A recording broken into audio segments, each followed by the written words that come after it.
제가 가진 성경책은 신약 성경 290페이지 고린도후서 4장 12절부터 18절까지 말씀을 우리 한 절씩 교독하도록 하겠습니다. 제가 먼저 12절 말씀을 읽습니다. 그런즉 사망은 우리 안에서 역사하고 생명은 너희 안에서 하느니라.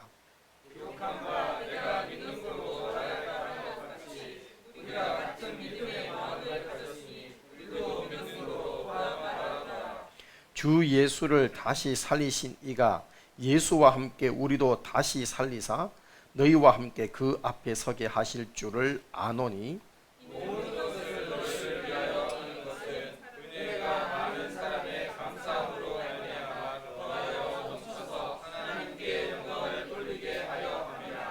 그러므로 우리가 낙심하지 아니하노니 겉사람은 후패하나 우리의 속은 날로 새롭도다.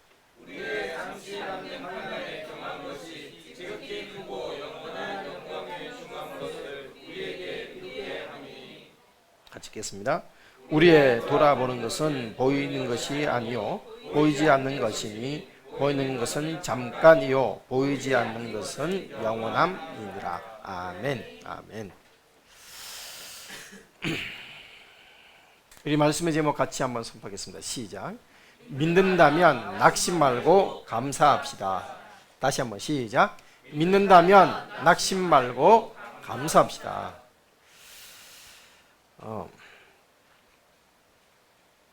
여러분, 요즘 젊은 친구들이 신세대라고 말하는 친구들이 말들을 하는데 특징이 뭐죠? 줄여서 말을 합니다. 신조라고 말을 하는데, 마상 아세요? 마상? 마음의 상처. 아시는 분은 난 좀 젊었구나 이렇게 생각하고 싶겠지만 그렇지도 않습니다. 틀딱충 아세요? 틀딱충. 틀니를 딱딱거리며 참가하는 벌레 같은 노인들, 영감들을 지칭하는 말입니다. 노슬아치라는 말도 있죠. 노슬아치. 노인이 무슨 벼슬아치라도 되는 것처럼 그렇게 군다라는 의미입니다. 저는 이제 제 의사와 상관없이 꼰대로 취급되는 나이가 되었음을 정직하게 이제 직면해야 할 때가 되었습니다. 나름대로 청년세대나 젊은 친구들하고 어울리려고 공감한다고 하는데 그래도 이제는 좀 그렇지 않은 것 같아요.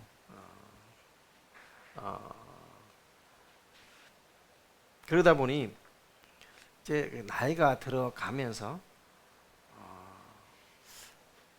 이제 나도 젊어 이렇게 말하면 그냥 옛날에는 조크였는데 이제는 이제 노망 취급을 받는, 이제 그 말은 무슨 말일까? 제가 지금 얘기하고 싶은 얘기는 나이가 들어가고 세월이 흘러간다는 것이죠. 근데 여러분, 요즘 음식에서 한때 웰빙 바람이 불었다가 그 웰빙 바람에 또 한 부리로 지금은 무슨 푸드?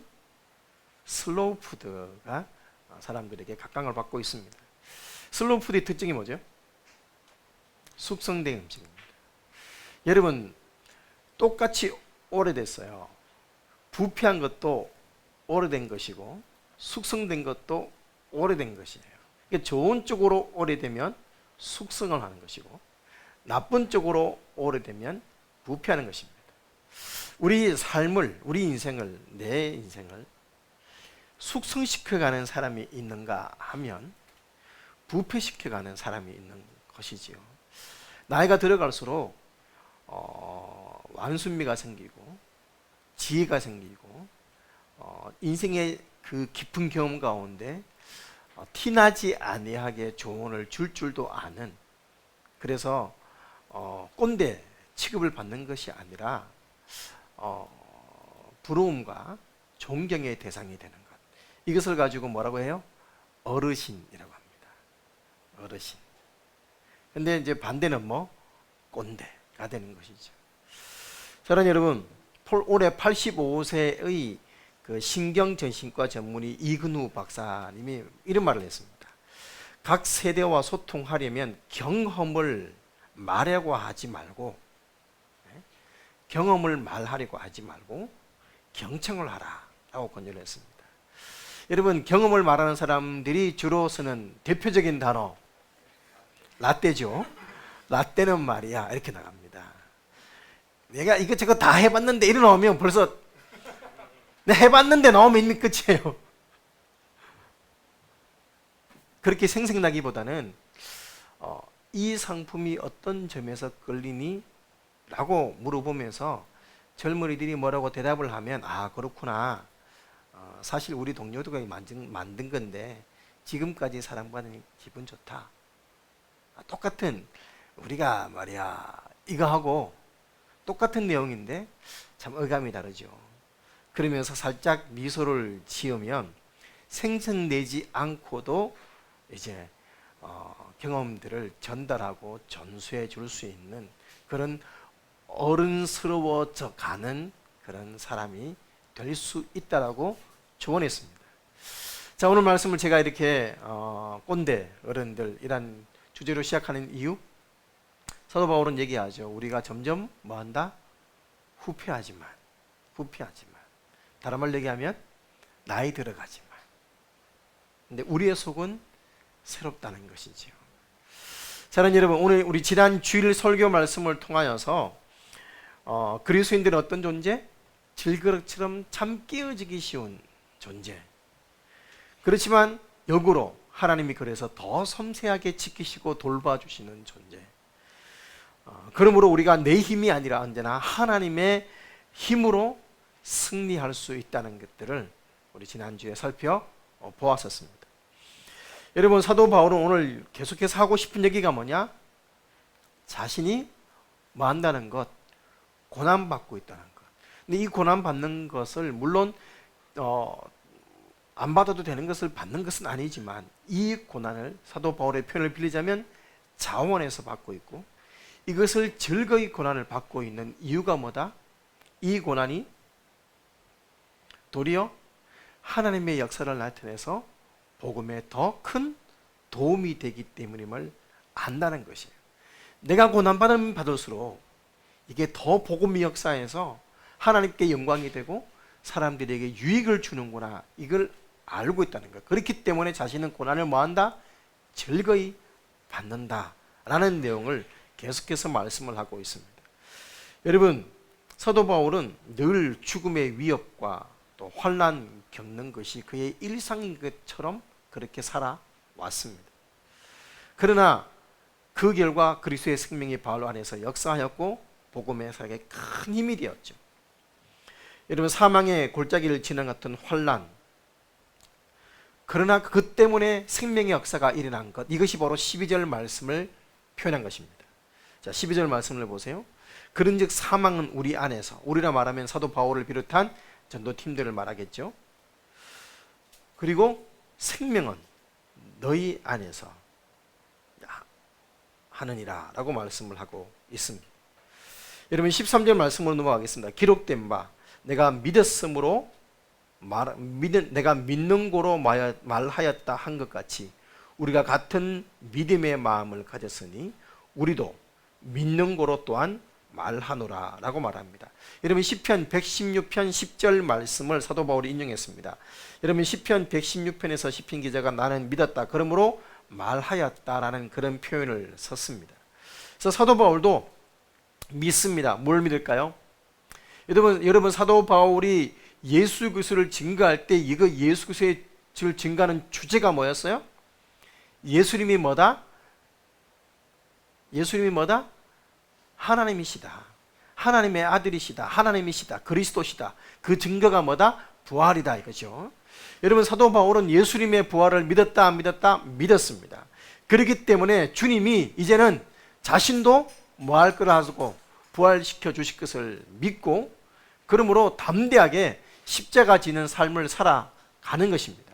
적극적으로 예수님의 십자가의 고난에 동참하였습니다. 늘 그는 죽음에 넘기오는 삶을 살았습니다. 고난의 질그릇처럼 깨어지는 삶을 살았습니다.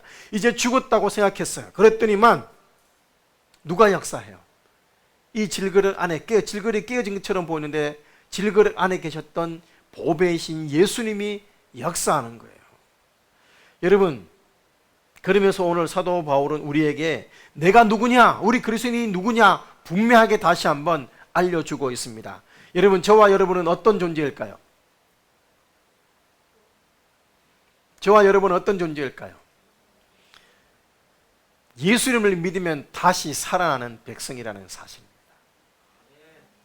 소위 말하는 부활신앙을 가진 자들이다 이 말입니다. 지난 부활주일에 제가 말씀드렸습니다. 부활절에만 선포하고 일주일, 1년 내도록 잊어버리는 것이 되어서는 안 된다 했습니다. 여러분, 부활은 부활주일에만 필요한 것이 아니라 우리의 삶의 능력이 되어야 되고 우리의 복음의 능력이 되어야 되는 것이죠. 여러분, 다시 한번 14절 말씀을 보십시오. 주 예수를 살리신 이가 예수와 함께 우리도 다시 살리사 너희와 함께 그 앞에 서게 하실 줄을 아노라. 할렐루야. 여러분, 그리스도인들이 죽음을 애통해하지 않는 이유는 무엇입니까? 부활을 믿기 때문인 것입니다.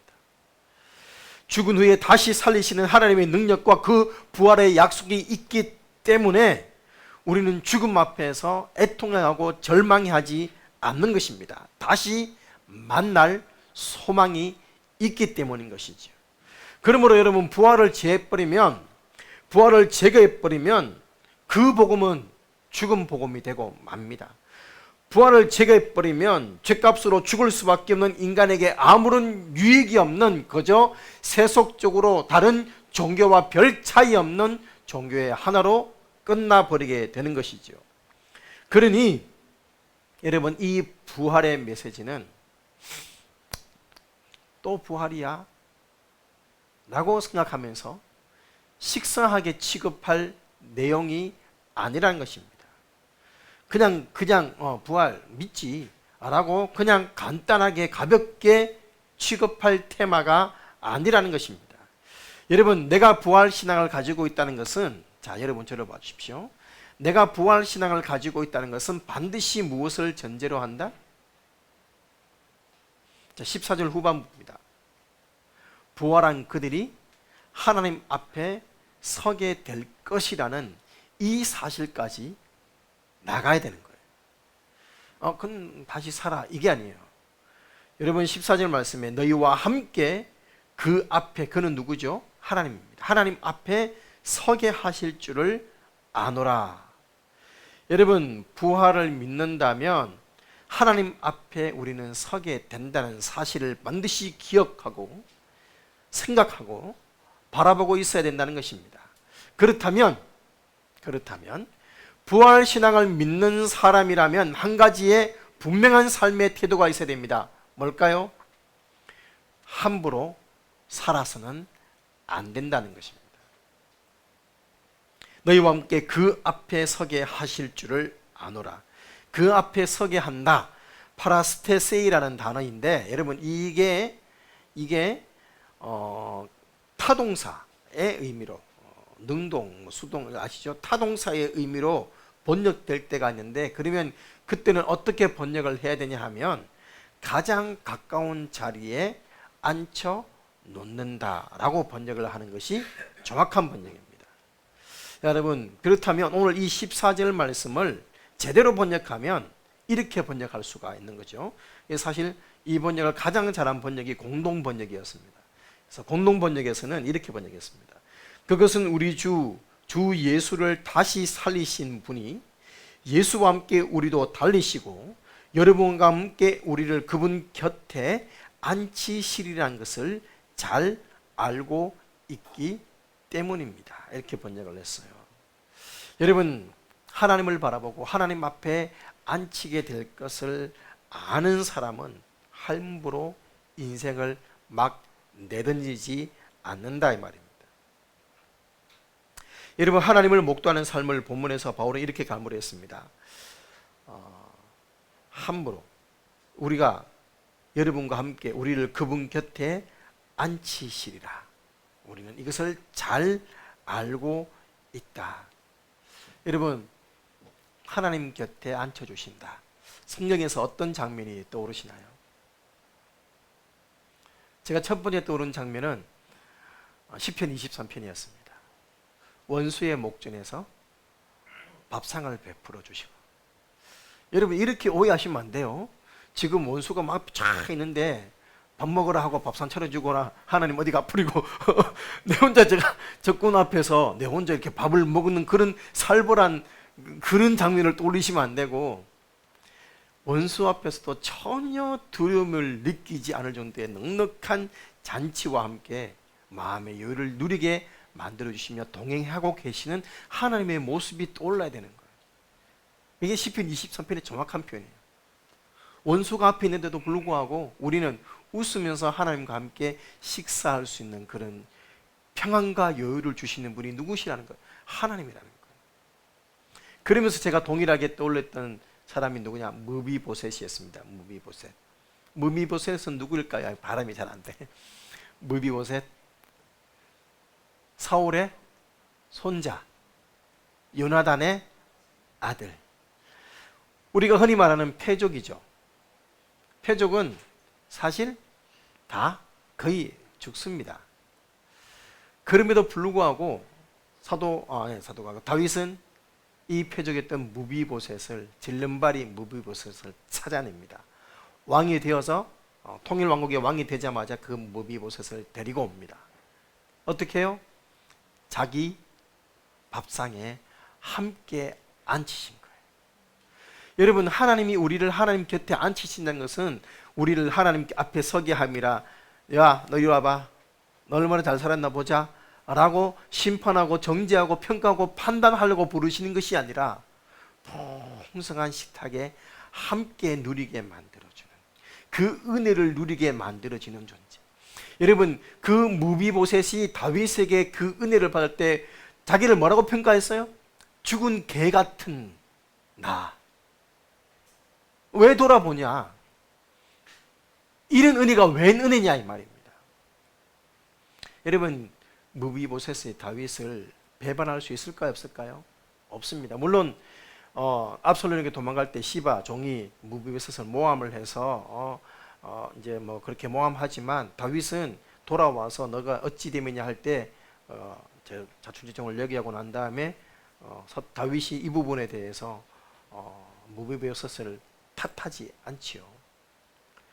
여러분, 무비보셋은 다윗을 배반할 수가 없는 거예요. 왜? 은혜를 입었어. 마찬가지입니다. 우리가 하나님과 함께 밥상에 앉혀 가장 가까운 곳에 서게 앉히게 될 것을 안다면, 막 살면 어떻게 그 얼굴 볼래요? 죄송스러워서, 무서워서가 아니라, 율법적인 개념이 아니라 죄송스러워서. 매일 이제 얼굴 보고 밥상 앞에서 먹어야 되는데 막 살고 난 다음에 그럼에도 불구하고 그 은혜 베풀어 주시면 죄송스러워서 어떻게 밥이 넘어가겠어요? 그런 마음인 거예요. 부활신앙이 있다면 여러분, 막 살아서는 안 됩니다. 여러분, 그러면서 다윗은 오늘 바울은 본문에서 분명히 말을 합니다. 여러분, 15절, 이는 모든 것이 너희를 위함이니 많은 사람의 감사로 말미암아 은혜가 더하여 넘쳐서 하나님께 영광을 돌리게 하려 함이라. 할렐루야. 여러분, 이 고백이 이제 와 닿습니까? 부활을 고백하다가 지금 은혜가 넘쳐서 하나님께 영광을 돌리게 한다는 내용이 나오는 이유가 바로 이것입니다. 여러분, 사도 바울은 지금 자기가 하는 모든 것, 이는 모든 것이 너희를 위함이니, 여러분, 사도 바울이 고난당하고 참 힘들고 어려운 삶을 살아가는 것 오직 고린도 성도들을 위해서다라고 말을 합니다. 여러분, 그런데 사실 여러분, 사도 바울이 지금 상태가 막 그렇게 녹록하거나 아니면 막 기쁘거나 아니면 소위 말하는 범사에 잘 되거나 뭐 그런 순탄한 여정이었습니까? 그렇지 않습니다. 여러분 지금 사실 솔직하게 하면 사도 바울은 불만을 충분히 표출할 수 있고 짜증 낼 수도 있고 반대자들을 향해서 표적을 삼아서 비난의 화살을 날릴 수도 있는 상황이었습니다. 그럼에도 불구하고 사도 바울이 지금 이 편지를 쓰는 이유, 편지에서 여러 가지 정황에 맞물려서 압박을 받고 있지만 그럼에도 불구하고 압박에 굴하지 않고 도리어 이 반대자들을 공동체에 품어주라고 말을 하고 하나님이 기뻐하는 사람이 되라고 하며 그렇게 고린도를 섬기는 이유, 하나님께 영광을 돌리게 하려 함이라. 여러분 하나님께 영광을 돌리기 위해서라고 합니다.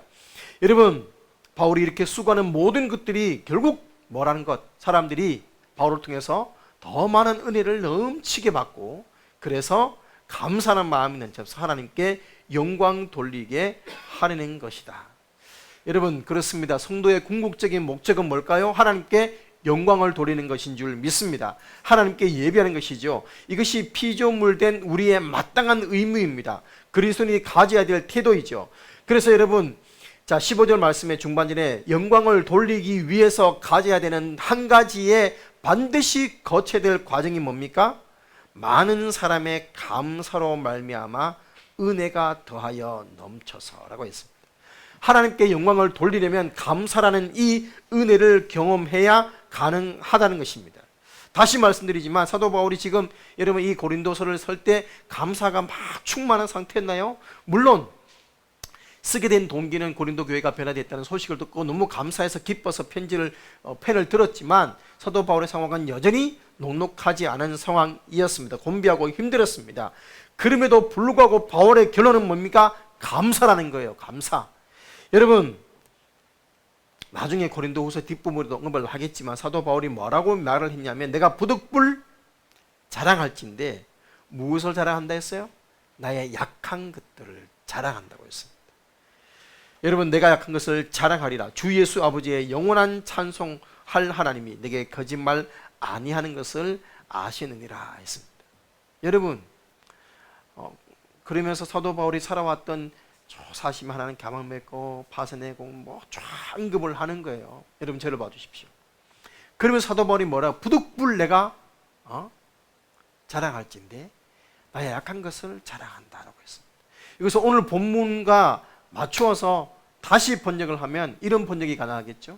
내가 부득불 감사할진대 내 약한 것을 감사한다 라는 표현이 되는 것입니다. 자 그렇다면 여러분 여기서 아주 중요한 교훈을 하나 얻게 됩니다. 무엇입니까? 감사는 따라합시다. 감사는 하늘에서 주어지는 것이 아니라 내가 만들어가는 것이다. 아멘. 바로 이것입니다. 여러분 성도들은 많은 존재 상황 속에서 감사의 내용을 만들어가는 존재인 것입니다.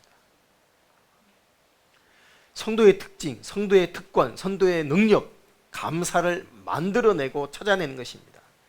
여러분 이렇게 감사를 만들어내고 찾아내는 사람이 낙심할 수 있을까요? 없을까요? 없다라는 것입니다. 16절 말씀이죠. 그러므로 우리가 낙심하지 아니하노니 우리의 겉사람은 낡아지나 우리의 속사람은 날로 새로워지도다.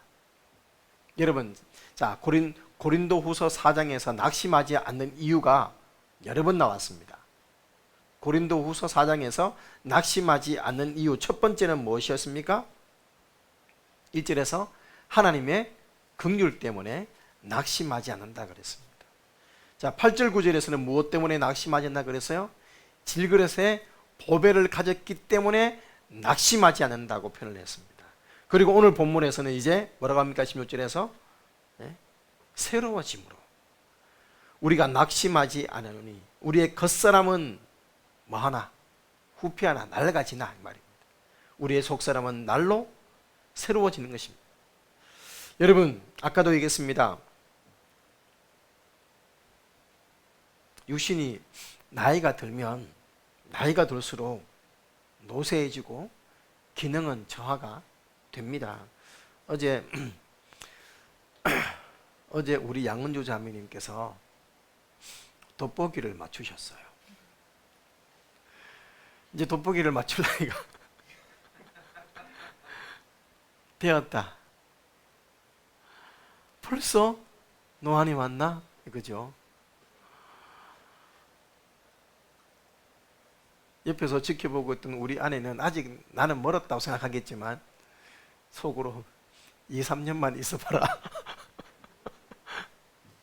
근데 사실 눈이 좋은 사람은 노안이 일찍 오긴 옵니다. 그래서 제가 좀 빨리 온 편이고, 제 사람 눈이 많이 나빠서 저보다는 좀 늦게 올 텐데, 평소에 안경을 안 끼시는 분이 노안이 빨리 옵니다. 이게 이제 초점 거리가 달라지는 거예요. 그래서 제가 저도 지금 최근에 그 영상 인터넷 작업을 하다 보니 눈이 많이 피로할 일이 많아져서 좀 이렇게 조금만 이렇게 영상 편집을 오래 해버리면 안경이 안 맞아지는 거예요. 그래서 제가 이 안경을 새로 이제 맞추게 된 이유도 이게 눈이 안 맞아서 어쩔 수 없이 안경을 맞췄어요. 사실 제가 아주 좋은 분을 만나서 상당히 좋은 안경을 제가 전에 안경보다 훨씬 더 저렴하게 한 3단계 등급 위에 다초점 안경을 전에 안경보다 더 저렴하게 자랑을 지금 하고 있습니다. 부득불 자랑을 진데 내 약함을 자랑하는 거예요. 이게 맞춘 이유가 뭐냐? 이게 그냥 안경으로는 이제 안 맞는 거예요. 밑에는 보이는데 멀리는 보이는데 중간이 이제 안 보이는 거예요. 제가 성경책을 볼 때도 있고 스마트폰을 볼 때도 있고 모니터 화면을 볼 때가 있잖아요. 근데 모니터 화면이 이제 안 맞는 거예요. 처음에는 스마트폰이 안 보여서 이게 안 보여서 맞췄는데 이거는 잘 보이는데 이제 모니터가 안 보이는 거예요. 제가 스마트폰을 많이 볼까요? 모니터를 많이 볼까요? 저는 모니터를 훨씬 더 많이 보거든요. 그러니까 이것 때문에 안경을 맞췄다가 또 안 맞아가지고 다행히 비싼 안경이라서 부득불 약함을 자랑합니다. 이거를 한 달 내에는 무료로 AS를 해서 다시 맞춰주시더라고요. 다시 안경을 아주 정말 막 다시 쪼재고 또 재고 하면서 정말 각도까지 정말 섬세하게 해주는데도 그럼에도 불구하고 안 돼요. 불편해요. 그래서 모니터용 안경을 전에 쓰던 안경은 또 안 맞아서 또 새로 맞춘 거예요, 이번에. 그게 제가 무슨 말이냐 하면 이제 눈의 초점 거리가 막 날라지니까 이제 너무 힘들어졌어요, 사는 게. 모니터 보는 것도 힘들어지고. 저는 안경 하나면 다 끝났는데, 아니 그전에는 아예 안경이 필요 없었는데 어느 날 안경이 필요하더니만 이제는 스마트폰이나 볼리면 안경 뭐 하나 또 뜨거더니만 이제는 그것도 안 맞아서 막 이래 맞춰야 되고 저래도 맞춰 그것도 안 되고 안경 2개씩 막 써야 되고. 무슨 말이냐? 우리 그 사람이 이제 후패에 가더라는 거예요. 낡아져 가는 거예요. 기억력도 제가 얼마 전에 제 패드를 완전 초기화를 해야 했습니다. 비밀번호를 바꿨는데 기억이 안 나가지고 이제 바꾸면 기억이 안 나요. 이거 맞는데 이거 분명히 맞는데 근데 아닌 거예요. 중간에 뭔가 내가 기억 못하는 거죠. 기억력도 이제는 나빠졌고 눈도 좋지 않고 후패한 것이죠. 여러분, 제가 느끼는 이 후패함을 느끼는 감정보다 아마 여성들은 이 감정은 더 할 거예요. 막 이 주름 하나에 민감해질 수밖에 없고, 그런 거죠. 좀 있으면 조금만 더 있어 보세요. 근데 세상 사람들은 이렇게 겉모습이 후피하면 어떻게 돼요? 낙심하는 거예요. 여러분, 제가 어제 설교 준비를 하면서 봤던 뉴스, 50대 여성이 성형수술 부작용으로 성형수술한 지 한 달 만에 스스로 생을 마감했어요. 이렇게 고통스러운지 몰랐다. 미안하다. 이러면서 자녀들에게 어떤 유서를 쓰고 성형수술이 실패한 것 때문에 그 사람이 후피해버리니까 세상 사람들은 뭐 하는 거예요? 낙심해버린 거예요. 여러분, 겉모습만 보고 상황을 보면 낙심할 수밖에 없습니다. 그래서 사람들은 환난이 닥치면 낙심합니다. 일시적인 것에 집착합니다. 그러나 그렇게 나이가 들어가면서 속사람도 낡아져 버리는 거예요.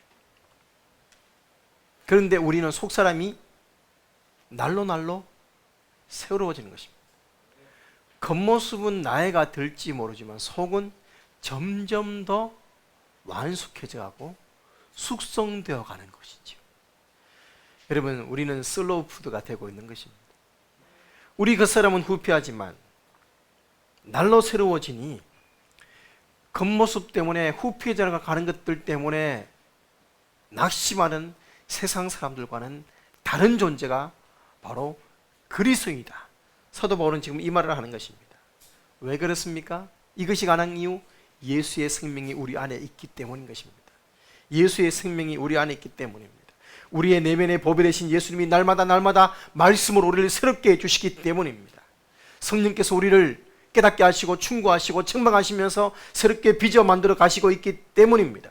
그러므로 환난 당하면 사람들은 낙심할지 모르지만 우리는 이것이 도리어 하나님께 영광 돌리는 통로가 되는구나 감사하게 되는 것이지요. 더 주님을 성장하고 더 주님을 닮아가고 내 안에 있는 보배를 더 광택나게 만드는 기회구나 생각하며 더 기뻐하게 되는 것, 점점 그리스도의 장성한 분량에까지 자라가게 되는 것, 이것이 바로 속사람이 새로워지는 사람인 것입니다. 여러분, 제가 책을 보면서 설교 준비를 하면서 정말 부러운 곳이 한 곳이 생겼습니다. 바로 일본에 있는 도쿄에 있는 츠타야 서점입니다. 츠타야 서점.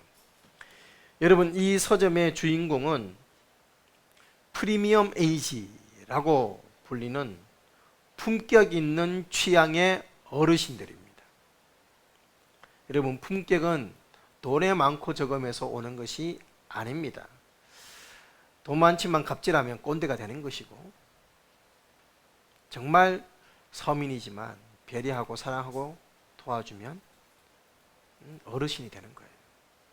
여러분, 이곳은 책이라든지 음악이나 영화나 패션 등 자신의 취미와 기호를 알고 세월이 가면서 더욱 깊어지고 농후해진 어른들의 모습을 볼 수 있는 서점이 바로 이 츠타야 서점입니다. 7, 80대가 되어도 여전히 책을 사고 또 음반을 골라서 듣는 이 노인들을 위한 서점. 그래서 젊은이들이 보면서 나도 나이 들면 저렇게 늙고 싶다 라고 흘깃흘깃 어른들을 보면서 동경해하는 장소 츠타야 서점입니다. 여러분, 우리도 예수님 안에서 나이가 들어갈수록 고지식해지고 율법적이 되고 정답만 요구하는 꼰대 같은 사람들이 아니라 주님을 더 닮아가고 더 포용력이 넓어지고 더 품어주는 그런 속 깊은 어르신 같은 사람들이 되겠죠. 한 사진작가가 배우나 모델이 아니라 길거리에서 어르신들의 이 멋쟁이 어른들의 모습을 사진첩으로 만들어냈습니다. 그러면서 이 어른들만을 찍은 사진첩을 제목을 이렇게 냈습니다. 상급반 고품격 패션, 이렇게 냈습니다. 어른들이 아니고 상급반 고품격 패션. 참 흐뭇해지는 제목이었습니다. 사랑하는 여러분, 우리 그리스도인들이 시간이 갈수록 이렇게 깊어지는 자들이 되어야 하는 것입니다. 또 나이 들었어. 또 주름 한 개 늘었어. 또 허리 한 칸 늘었어 라고 낙심하고 힘들어하는 것이 아니라 더 깊어지고 더 배려심이 많아지고 더 주님 닮아가는 존재. 여러분, 17절 말씀, 이어지는 17절 말씀에 우리 그리스도인들이 마음에 깊이 새겨둬야 되는 말씀입니다. 그래서 뭡니까? 우리의 잠시 받는 환난에 뭐라고요?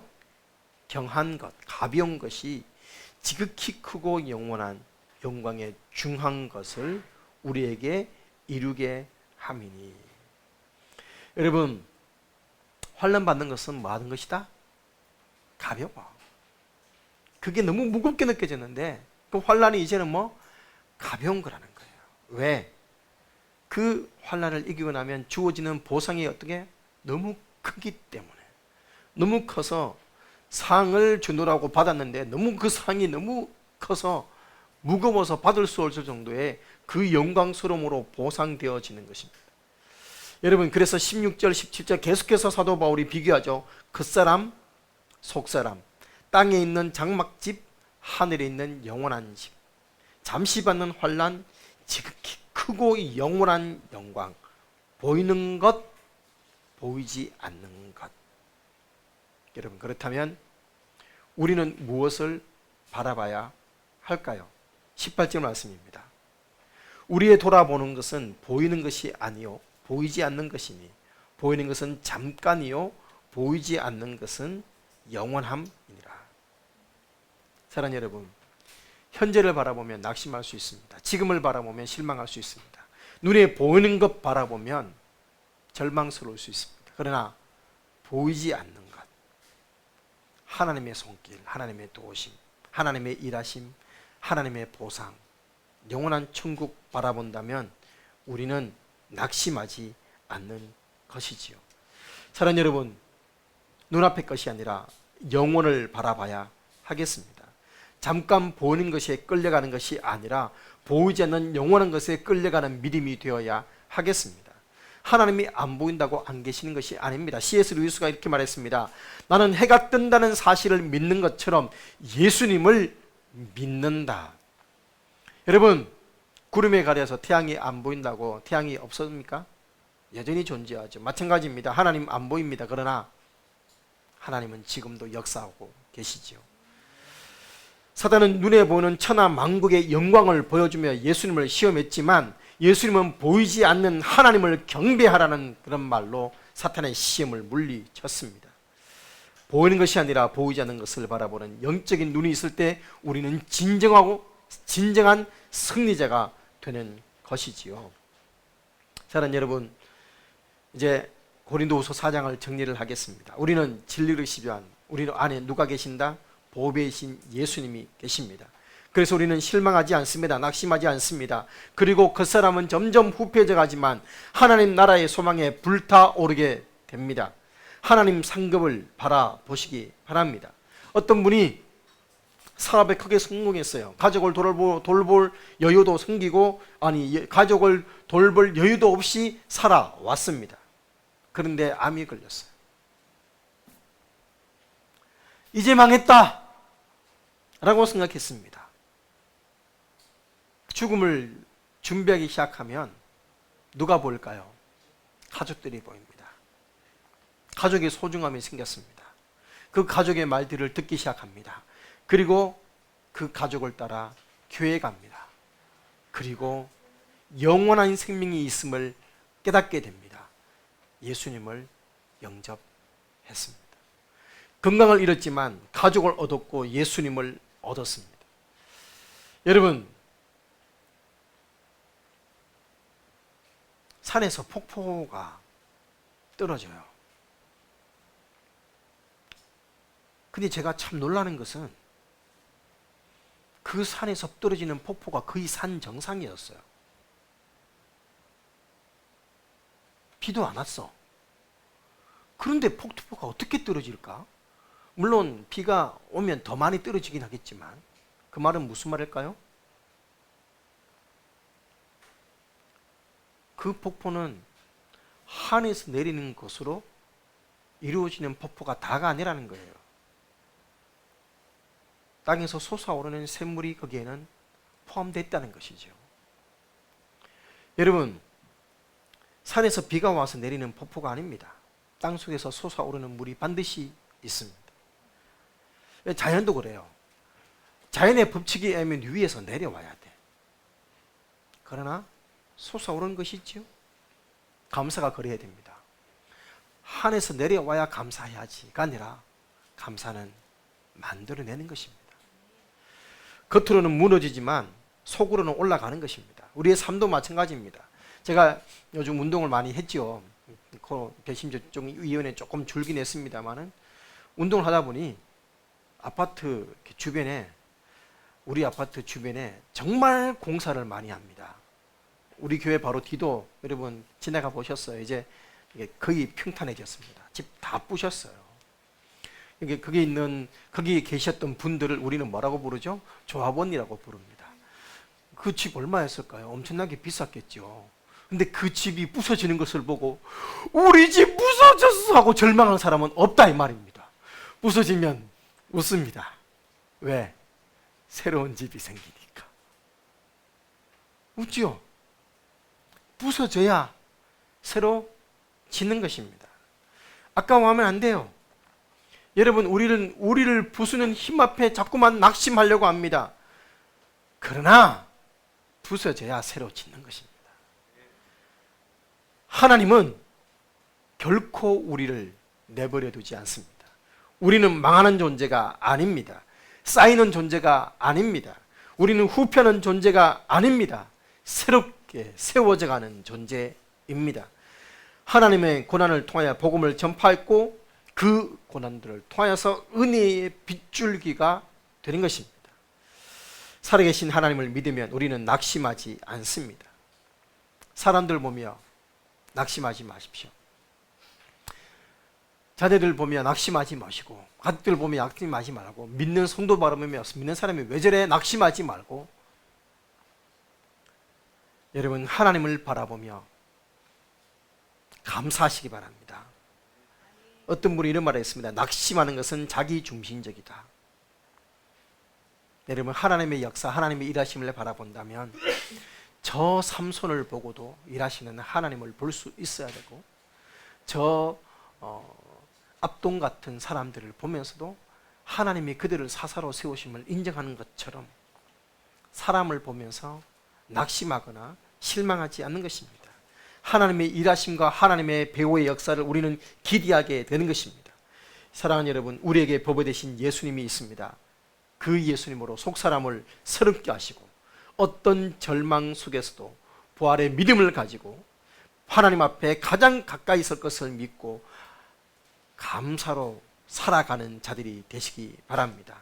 어떤 상황 속에서도 감사를 찾아내서 그 감사를 하나님께 드림으로 하나님께 영광 돌리는 진실한 삶을 살아가는 그런 하나님의 그리스도인들이 되시기를 주님의 이름으로 축원합니다. 찬양하시겠습니다.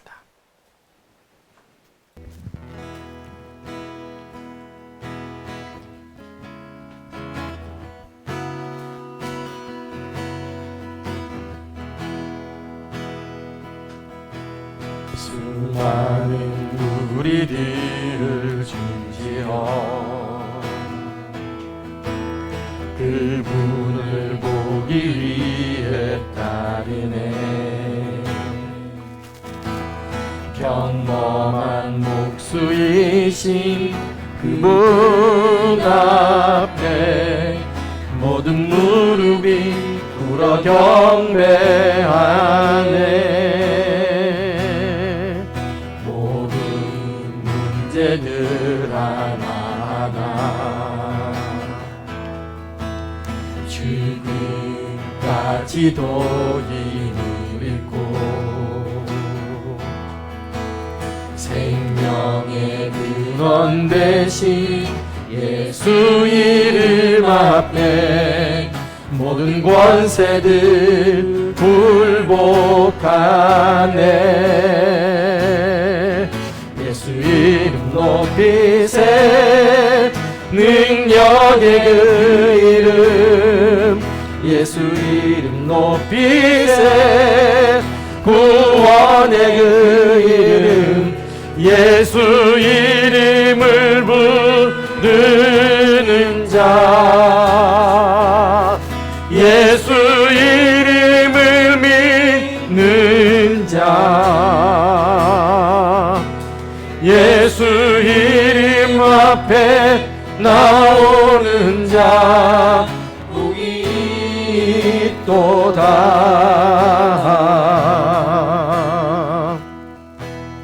나의 계획이 실패하고 나의 소망이 끊어질 때 삶의 주관자 되신 그분 앞에 나의 무릎을 꿇어 경배하네.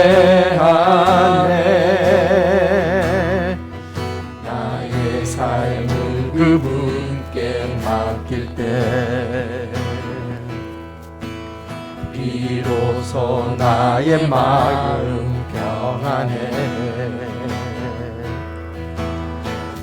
구원의 반석 되신 예수의 이름을 소리 높여 찬송하네. 예수 이름 높이세 능력의 그 이름. 예수 이름 높이세 구원의 그 이름. 예수 이름을 부르는 자, 예수 이름을 믿는 자, 예수 이름 앞에 나오는 자 복이 있도다. 예수 이름 높이세, 예수 이름 높이세 능력의 그 이름. 예수 이름 높이세 구원의 그 이름. 예수 이름을 부르는 자, 예수 이름을 믿는 자, 예수 이름 앞에 나오는 자 복이 있도다.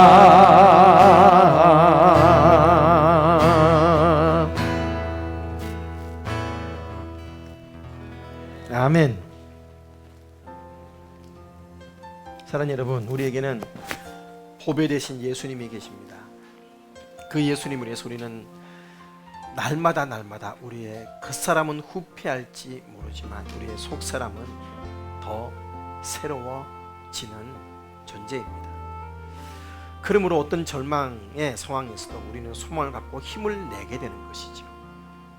오히려 그것을 자원으로 고난을 받음으로 예수님을 나타내는 통로가 되게 합니다. 내가 진정한 참된 그리스도인이라는 것을 우리는 무엇으로 증명해낼까요? 부활의 믿음을 가지고 그날에 하나님 앞에 가장 가까이 설 것을 믿고 함부로 막 사는 것이 아니라 은혜로 살아나는 삶으로 증명해내야 되겠습니다. 어떠한 상황에서도 감사를 찾아내서 그 감사를 하나님께 드림으로 하나님께 영광 돌리는 진실한 삶으로 증명해낼 수 있어야 되겠습니다. 믿는다면 낙심하지 말고 감사합시다. 말씀 붙들고 우리 결단하며 고백하며 기도하는 시간들 가지겠습니다. 기도하시겠습니다. 살아계신 아버지 감사합니다. 하나님의 은혜 앞에 오늘도 말씀 앞에 나아갑니다. 우리의 아버지 말씀을 통해서 우리에게 주시는 그 거룩한 임재 은혜 앞에 우리가 나아갑니다. 아버지 하나님의 그 삶 앞에서 아버지 진실로 우리가 마음들을 품고 나갑니다. 하나님, 우리의 그 사람은 후피합니다. 자꾸만 아버지 낙심해질 수 있습니다. 그럼에도 불구하고 우리가 낙심하지 않는 것은 예수님께서 우리 속에서 우리 속사람을 날로 새롭게 하고 계시기 때문임을 우리가 믿습니다. 부활의 주님 우리가 믿습니다. 그렇기 때문에 우리가 낙심하지 않습니다. 아버지 부활의 주님께서 나와 함께 하시고 다시 살리시고 아버지 나를 세우실 것을 믿기 때문에 죽음을 무릅쓰고 아버지 더 고난을 자원하며 달려갔던 바울의 모습들을 이 시간 돌아봅니다. 하나님, 우리가 정말 예수님의 부활을 믿고 있는지 우리의 믿음이 참된 믿음인지 증명해내는 삶들이 되게 도와주시옵소서. 아버지 하나님, 예수님이 그 부활을 하나님 앞에 가장 가까이 앉히게 하실 하나님을 바라보며 우리의 삶을 아버지께 하시고 경성하게 하시고 감사로 살게 도와주시고 낙심하지 아니하고 아버지 하나님 무패하지 아니하고 아버지 더 전진하여 나가도록 도와주십시오. 나의 듭니다. 아버지 몸이 여기 저곳에 아버지 고장날 때도 있습니다. 예전처럼 아버지 기억력이 좋지 않기도 합니다. 그럼에도 불구하고 낙심하는 것이 아니라 하나님 더욱더 주님을 닮아가기를 힘쓰며 주님 말씀 앞에 더욱 창념하며 더 깊어지는 그런 인생이 될 수 있도록 감사하고 찬양하며 기뻐하는 우리의 삶이 되게 도와주시옵소서. 믿는다면 낙심하지 않고 감사하는 열린문의 식구들이 되게 도와주시옵소서. 살아계신 아버지 하나님, 오늘 말씀 앞에서 하나님 겉모습들이 아니라 고난들이 아니라, 상황이 아니라 살아 역사하실, 나를 다시 살리시고 세우실 하나님을 바라보는 믿음으로 아버지 감사하는 자들이 되게 하옵소서. 예수님의 이름으로 기도합니다. 아멘.